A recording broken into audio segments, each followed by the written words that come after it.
Chapter 9. What about this body? The principles of spiritual healing have been explained in the foregoing chapters, but an explanation does not heal.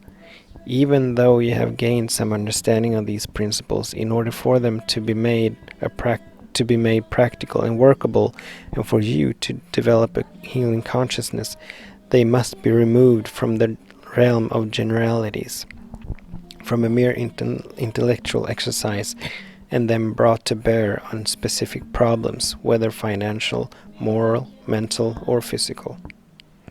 One problem which is uppermost in the lives of a great many people is that of health, that of an ailing or aging body. Even those who are at the moment experiencing physical well-being are puzzled by the relationship of what they see as a material body to the spiritual scheme of things. What about this body?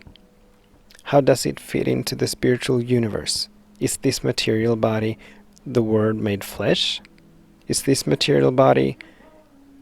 material body, or only the spiritual body which is resurrected?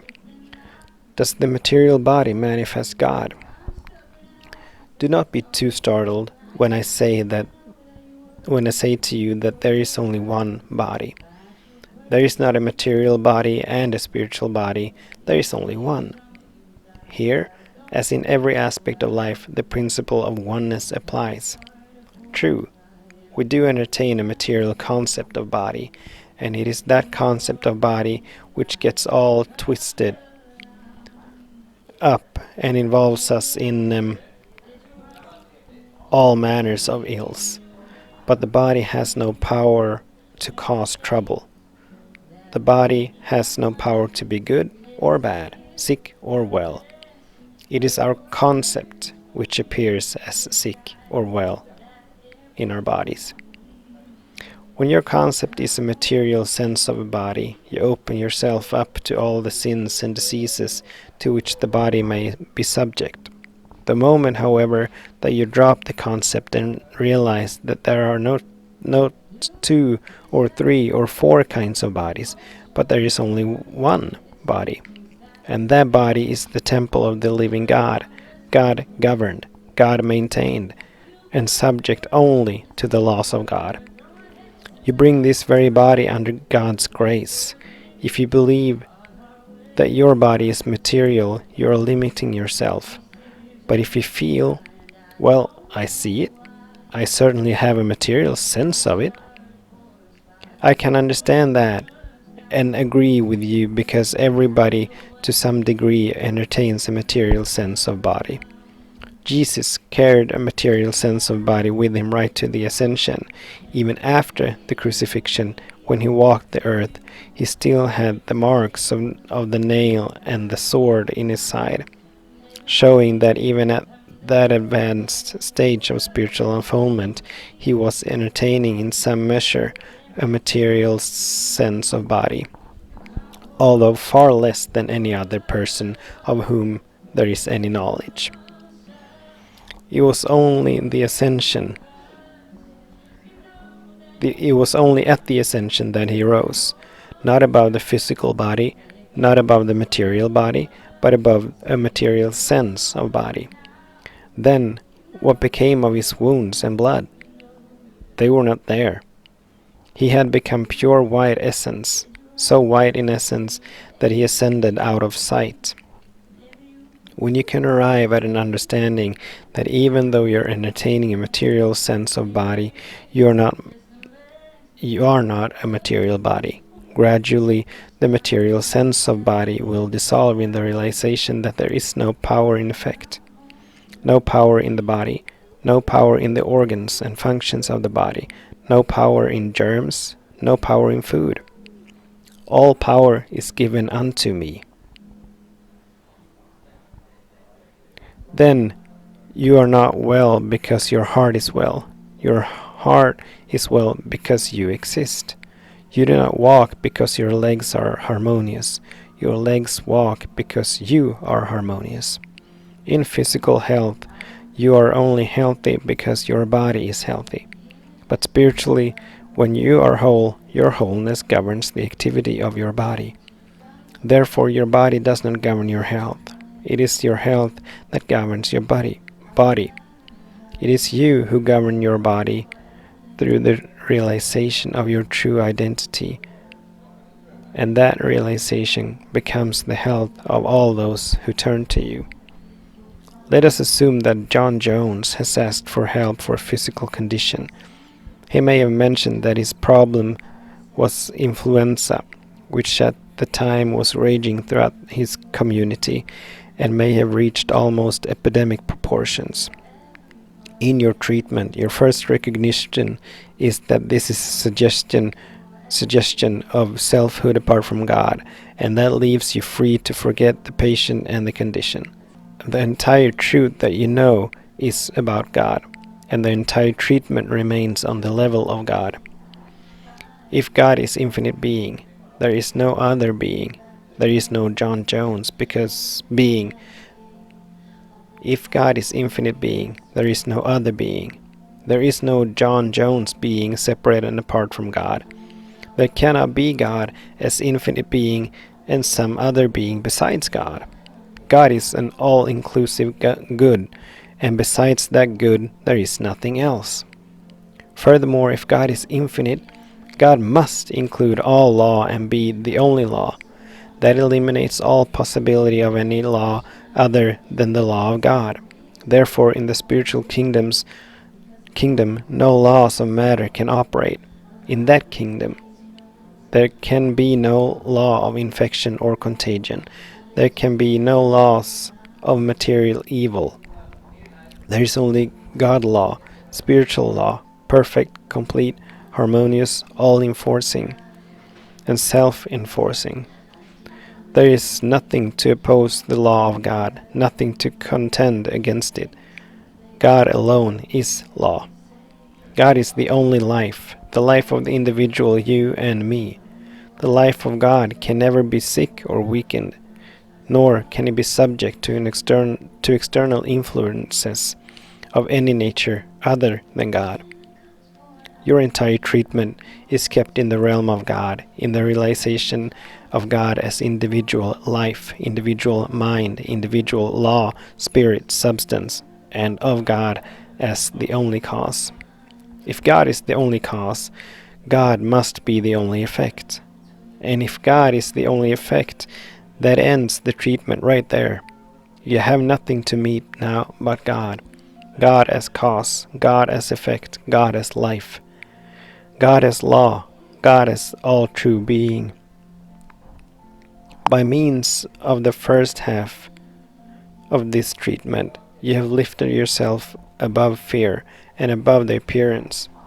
The appearance was a John Jones with the claim of the flu, but by remaining in the realm of God's completeness, you have long since lost any thought of John Jones and his problems.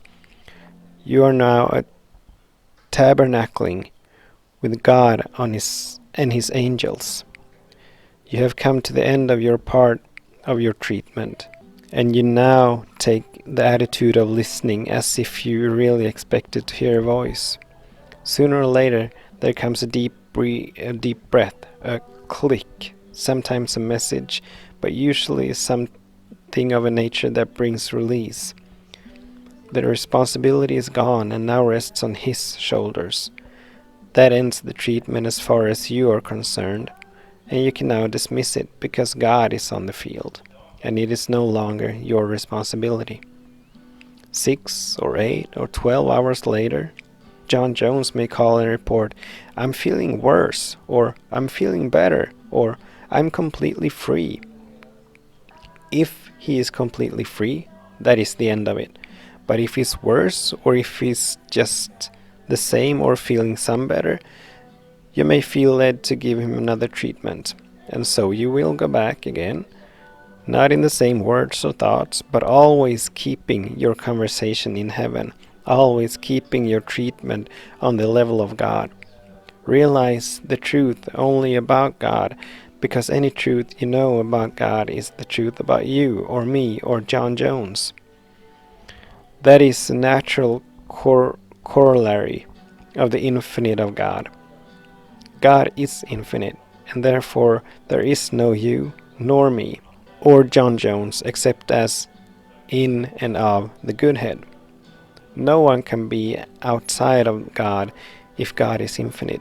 And being a part of God and in God, whatever truth is known about God is the truth about individual being. In almost every case that comes to you, you will find some human or material sense of law operating. It may be the law of infection or contagion, or a law of decomposition or breakage. Always some kind of law has been laid down humanly, and that must be recognized as part of the substance of hypnotism. The problem may be one of organic or functional disease, and then into the treatment might come the realization that just as the leaves and stem do not govern the life of a plant, but that life governs it, so the organs and functions of the body do not govern life. Life governs the organs and the functions of the body. As long as life is flowing, the plant flourishes. The stem and the leaves are but the outer expression of the life force. In the same way, it is not the heart, the liver, or the lungs which determine life. God is life, and that life cannot be affected by the organs and functions of the body. Therefore, you do not have to be concerned whether they act in accordance with laws laid down by Materia Medica. By reversing these laws and realizing that life governs every activity of the body, it will manifest harmoniously. It will manifest harmony and painlessness. In this realization of the true government of the body, you do not come down to the level of the body. You have merely corrected the belief that the body affects life by the understanding that life governs the body. The heart could not beat without life beating it. The digestive or eliminative organs could not work if there were not an intelligence and a life permeating these organs and acting in, on, and through them. The organs and functions of the body should not be feared. They do not have with them the power of destruction, death, or disease, because inherent in every person is the power of God, which is a resurrection even to the dead body, dead organ, dead function, or dead muscle. Within individual consciousness is the power of resurrection. The Word becomes flesh. Does it change its nature and in becoming flesh? No, not any more than water changes its nature when it becomes ice or when it becomes steam. In either form, it still has the properties of water. So it is as the Word, God, becomes flesh.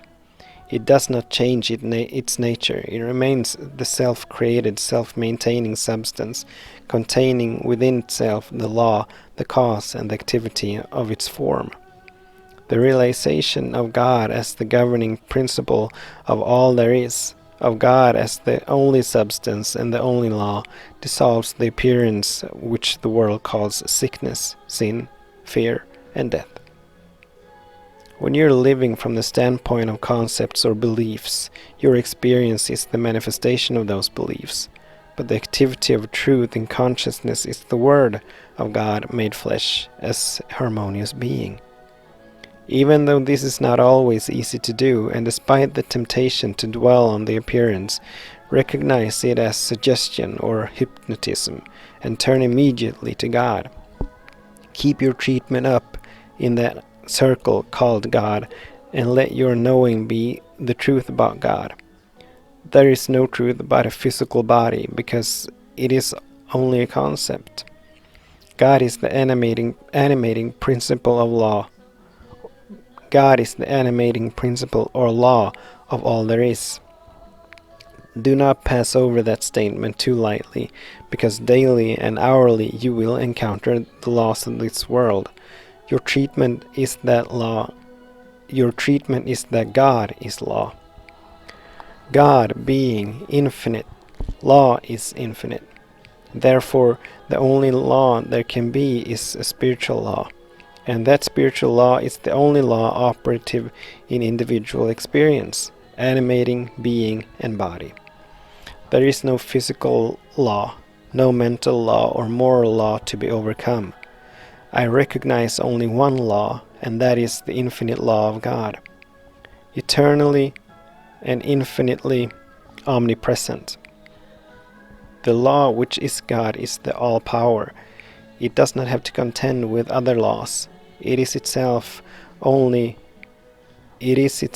only law and the all law, a spiritual law, besides which there are no material laws, no moral laws, no mental laws, and no physical laws. There is only one law, and that is God. Do not try to overcome material law, mental law, moral law, or any law. Always recognize that you are dealing with but one law. Anything to the contrary that may be there is but a material sense of law. As you recognize a spiritual law as the only law, all other claims of law disappear. The moment of problem of any nature is presented, immediately bring to consciousness the nature of the claim as material sense or hypnotism. Then the word God must come into your consciousness simultaneously as to blot out the entire picture of people, conditions, or circumstances. I remember a call that came from someone who had fallen afoul of a patch of poison ivy and was displaying the usual symptoms from having gotten into such a predicament. Quickly it came, so quickly that it was not a conscious thought, that since God made all that was made, God was the constituent element or property of all that existed, and therefore the only effect could be something consonant with the nature of God. According to appearances and according to human belief, there are no properties that are unlike the good we associate with God, and there is no use denying it, because insofar as the human picture is concerned, it is quite obvious. However, in the infinite way, you are not dealing with appearances. The very essence of treatment in this teaching is judge not according to the appearance, but judge righteous judgment. If you judge after appearances, you will be involved with the powers of this world. Do not deny the appearance of physical discord, but acknowledge God as the substance of all form. God is always appearing as the substance of form, whether that form appears as a rosebush or a poison ivy. Unless you've trained yourself by persistent practice in looking through the appearance, you may find it difficult to realize that God is the animating principle of everything that exists. The appearance may be called poison ivy, rose, or tumor, but there is no it. The truth is that God is the substance and law of all that is. When you can see through the appearance to God as the substance of the form, you will not be afraid to look at either poison ivy or tumors, because then you will understand that these are but misinterpretation of that indestructible substance, which is untouched by sin, disease, fear, worry, hate, envy, jealousy, or malice. This indestructible substance contains within itself the power of self-creation and self-maintenance. Make it a matter of daily realization. My body has neither qualities nor quantities of good or evil. It has neither sickness or health. It is neither large or small. It has neither life or death. My body is the temple of God. God's substance, expressed as form and embodying and including all the qualities and quantities which constitute God, the I am, the soul, My body has neither youth nor age. It is as ancient as God and as young as each new day. My body is not governed by laws of matter or mind, but by the grace of God. For thine is the kingdom and the power and the glory. God is light. God is the light of my body. In my body is neither material darkness or mental ignorance. For God is the light unto his holy temple, which my body is. God unfolds, discloses, and reveals himself as body, as temple, a place of holiness and peace. God's grace maintains and sustains this body, which my body is.